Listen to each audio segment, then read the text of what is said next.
As long as you keep a person down, some part of you has to be down there to hold him down, so you cannot soar as you otherwise might. Marian Anderson. Welcome back to episode 11 of Ariadne's Quotes of Wisdom. It's been a little while. I didn't make it back as many consecutive days as I would have liked to, but I am back. At least it wasn't 4 years. So it's been, maybe a week. So at least it wasn't as long as the last time. I am going to be as consistent as possible. Right now my schedule is still a little bit busy, but hopefully I'll definitely still be a lot more consistent than I was. So anyway, we are back for episode 11, and a lot of these quotes pretty much have double entendres. That's most of the ones that I pick. I choose because of the fact that I admire the simplicity and the succinctity. Is that even a word?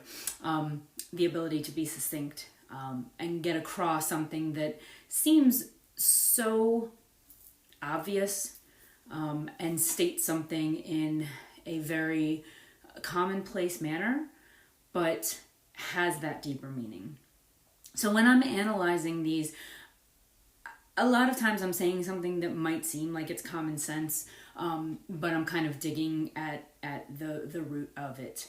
And it might seem like it's common sense to a lot of us. I might be kind of almost preaching to the converted, but what I'm hoping to do by this is maybe say something, maybe somebody will come across this that something just hits deep inside that, maybe we all know intellectually, but it causes us to examine our actual behavior. There are a lot of things that we might know at a fundamental level and that we might know intellectually, but that doesn't always mean that we always act out in that manner or that we always feel the same way that we think logically. I know in my case, and that there's often times that I may know something logically, but that's not always how I behave. That's not always how my feelings come across. That's not always how, I can't always cause my rationale in my head and what I know logically to control my feelings. It may take a while sometimes to shift behaviors, even if I know something in my head to be true. And I'm hoping that maybe some things that I say through these little episodes will maybe hit home for somebody, or maybe it will help somebody that does understand what I'm saying, but maybe I have a way of expressing something that might help them get a point across to somebody who in their lives is struggling with these concepts. And maybe as a teacher, I have to come up with a lot of different methods of getting points across to my students, because everybody individually learns things in a different manner. So maybe I'll say something that somebody in their life is struggling with one of these key concepts in these quotes, and maybe it will help somebody else express something to a loved one in their life that they're struggling with some of these seemingly obvious concepts to some people. So to get down to this quote, I think everybody understands probably the fact that if you're holding somebody down in the physical sense, so say somebody was holding somebody, God forbid, underwater. Say somebody was actually trying to drown somebody, or hold somebody underwater, even if it was just for a joke, as long as you're holding somebody down, and this is absolutely just an example, if you're holding somebody and you're pushing down on somebody, you have to be down there with them. You have to be kind of ground level. As soon as you get up, they'll get up. And you can't soar, you couldn't fly, you couldn't go to a higher level, you couldn't go to the second floor if you were down holding somebody. So that's the obvious interpretation.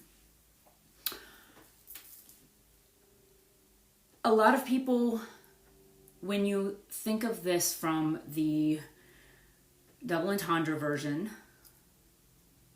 and you think of it from a lot of people who are particularly like bullies and put other people down to make themselves feel better, even just in the gossip sense. So say, some people who feel bad about themselves, say it's just from a looks perspective, they think that, they're feeling insecure about their looks, say they're feeling overweight or something.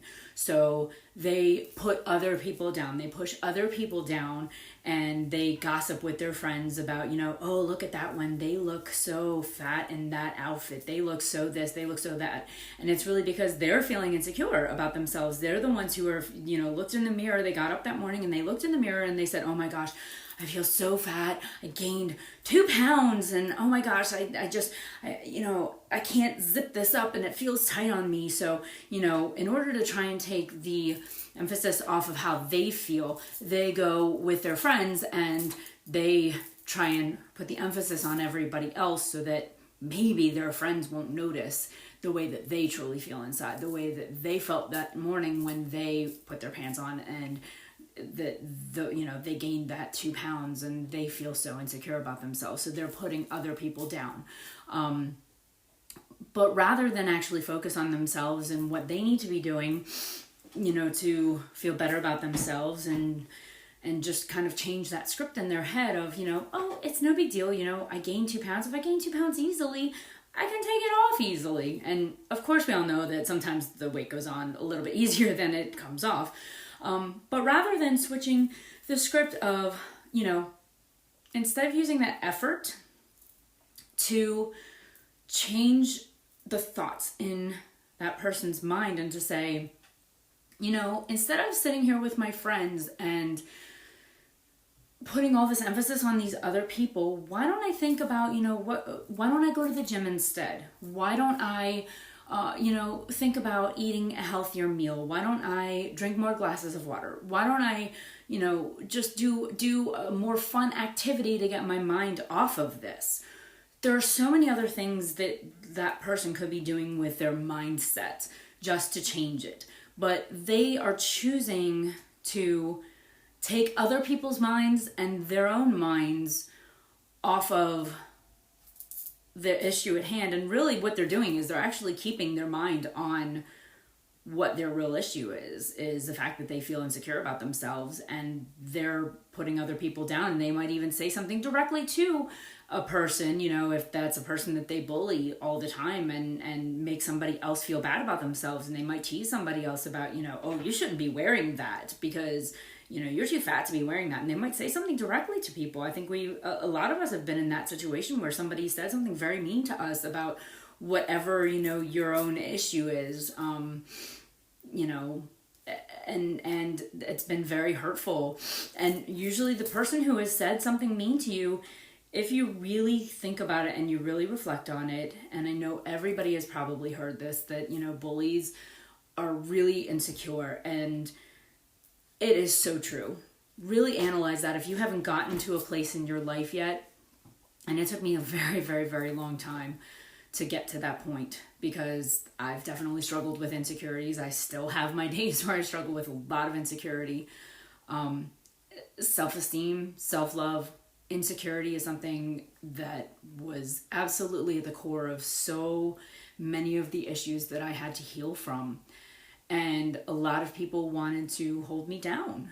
And the longer that they pushed me down, the longer they stayed down with me. And they put so much effort into holding me down. But here's the flip side of that, is that the people who are holding other people down, they think that they have strength.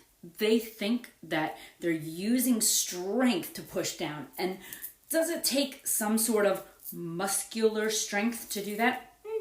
Oh, sure, a little bit. But let's think of it more of as effort. And will your muscles get tired from doing that? Absolutely. But what happens if the person who they're holding down gives up? Then the person who's holding them down, they're just going to, then their effort, is done, and their muscles will go back or whatever, and they'll probably find somebody else to keep holding down. But they're not probably gaining any muscle, any extra strength. They're not really building up their muscle. They're not really actually like lifting weights or anything and not really building up their muscle. They're just kind of pushing down on that person. And, if the person gives up, then they're not fighting anymore. And that person walks away, and maybe that person, who gives up, well, if that person walks away, then the other person might go seek somebody else or, whatever the situation is. But if that person who is being held down actually starts fighting back, then they're using their muscles to fight back against that person. And that's going to cause that other person to have to start pushing back some more and pushing back, because that person is going to be using their muscles to try and rise up. And they're going to have to start pushing back, and they're going to have to keep fighting back to push that person down. But while that person is pushing back, they are gaining the muscular strength. They are actually the ones who are gaining the strength. And that person's muscles are going to be weakening who's pushing them down.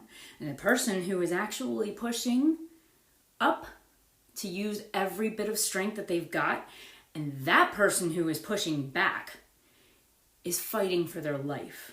And that person has more motivation to push back. And think about, all the stories that you hear about, people who will find this strength out of nowhere to lift a car, to save a baby under a car, those kind of things, who find this strength inside them. That's that person who's pushing back. And when they gain that strength to push back, the person who's been pushing down on them is in big trouble, because now that person has way more strength when they fought against that person.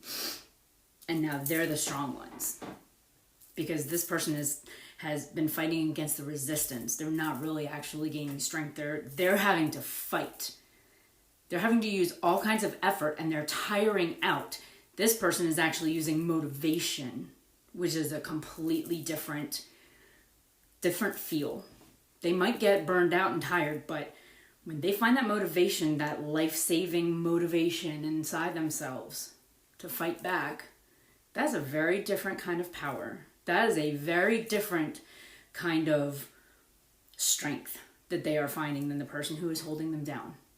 And that person who has fought against adversity, they're going to be the ones who are going to soar. They are going to be the ones who have gained the strength and found it inside themselves to fight back. And they're the ones who are going to find the muscle. They're the ones who are going to soar to new heights. And conversely, if somebody is actually trying to save somebody, so say you're on a mountainside and someone starts to fall, and somebody tries to save that person from falling, and they're pulling them up, and that's using muscle, and again, that life-saving effort, because you want to save that person so much from falling down the cliff and dying, and you're trying so hard to lift somebody up, to uplift them. That is also that same kind of strength, that same kind of motivation as the person who is trying to save themselves. And when you're trying to uplift somebody, and you're trying to help other people, and you're trying to boost other people's morales on a regular basis, that has so much more self-esteem building power than trying to make yourself feel better by putting other people down. And I don't understand why so many people in the world don't understand that. I don't understand why more people don't deflect the attention off of themselves for whatever insecurity. We all have insecurities, even people who are the most confident people in the world. We all have days where we feel insecure about them ourselves. Every one of us. Guarantee it, and I think in one of my more recent episodes I talked about, even celebrities who seem like they have it all, who are considered the most beautiful people in the world, who are voted the most beautiful people in the world, some of the most richest people in the world. Everybody has something that they are insecure about. But instead of deflecting by pointing out other people's faults and pushing them down, why can't we uplift other people? Why can't we be the people saving other people off the cliff? I mean, yes, we need to focus on our own lives and do what we need to do in our own lives. But what harm is it to just put out, positive words to other people and to say, I love you. I'm here for you. If you need an ear to listen to you, I'm here for you. Even in your own struggles, if you listen to other people when they need an ear, or you lend them a positive word and tell them, you're doing a great job. Your best is always good enough. And you tell people things that they need validation. Those words can go such a long way, because you don't know how other people have been feeling sometimes. Sometimes there are words that people need to hear that they may have never heard in their lives, or that they just really need to hear that day, that they might be having just a horrible, horrible day. It might even wind up being the worst day of their lives. And just those couple of words that you might say to them and uplift them, it can really make you feel better too. And it will help you soar to new heights. Why don't more people understand that? Why do people insist on putting so many people down and causing so much strife in so many people's lives? I don't understand it. And, another side of this that is kind of a controversial issue, and I don't really honestly know the answer to it. And I would love to hear your comments on this one. And this kind of gave me pause and I'm not here to debate the exact issue or the side that you're on, but I'd like to know, like when the Chris Rock and Will Smith situation came down. Not so much about who is right or who is wrong. Violence is never right. Period. I'm going to say that. But it gave me pause to reflect on, so comedians almost always use their craft to basically make fun of life and other people.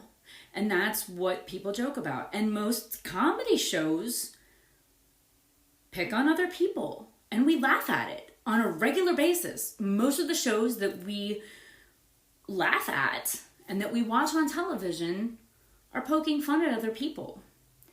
And it really made me stop to think about, as a society, I think we do need to lighten up about certain things. But then at the same time, where is the line? I don't know where the line is. I don't know the answer to this, because, I'm a very sensitive person. I was a very, very sensitive person growing up. I had to go through a lot to gain a backbone. I'm glad that I went through what I did, but I had to go through a lot of bullying, a lot of very negative things being said to me in order to lighten up. But I'm very careful with the things that I say to people. And I know that when I joke around with people, I am very careful not to joke around and say things when I'm using sarcasm. I'm really careful not to, I make sure that the people that I'm joking with, that I know what their sensitivities are first. I'm also very intuitive. But I also make sure that I know them a little bit better first, so that I know what their insecurities are, so that I know that when I'm joking with them, that I don't hone in on their insecurities when I'm joking with them. Or that I just use something that's just kind of a neutral fact, whatever it is, that I say it in such a joking manner that, or I just almost reflect the issue back on me. So I'm really very, very careful. I try so hard not to be offensive in my joking. I like to joke around a lot and be sarcastic in a different kind of way, and I try very hard not to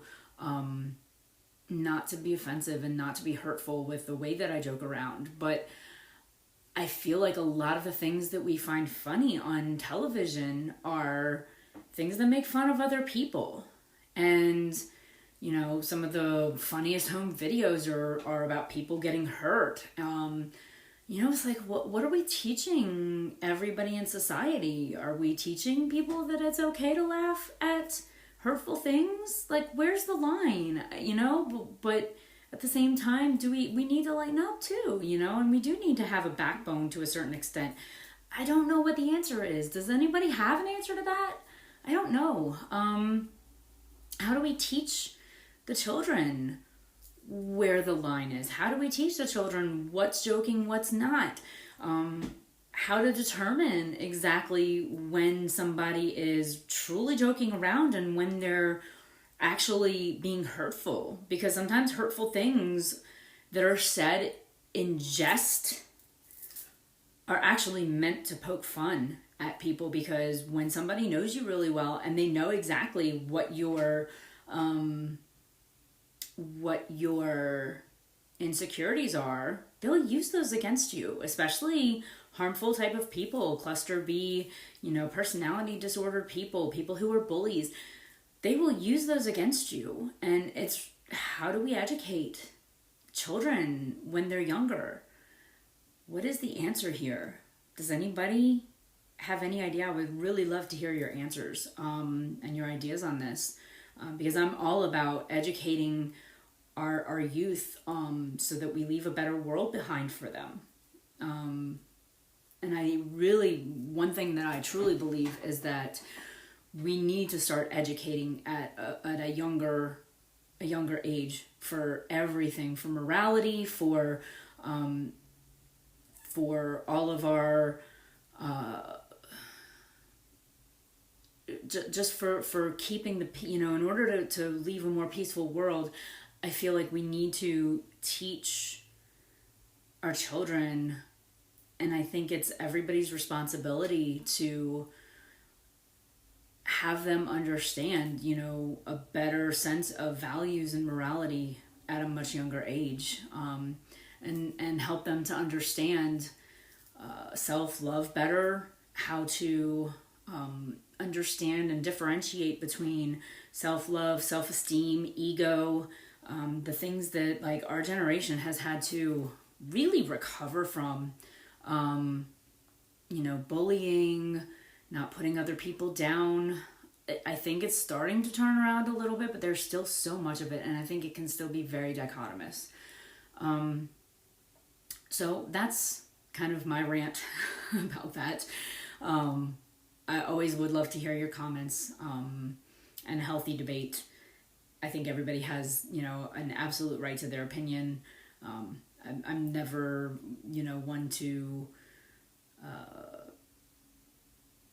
push down anybody's opinion. I always love to hear an opposing opinion to mine. I'm 100% open to hearing other points of view, as long as it always remains respectful. That's always my go-to, is being respectful. But I am always open to hearing other points of view and ideas on things. So that was probably a lengthy one, but I think this is an important topic too. So I hope to see you back next time on Ariadne's Codes of Wisdom.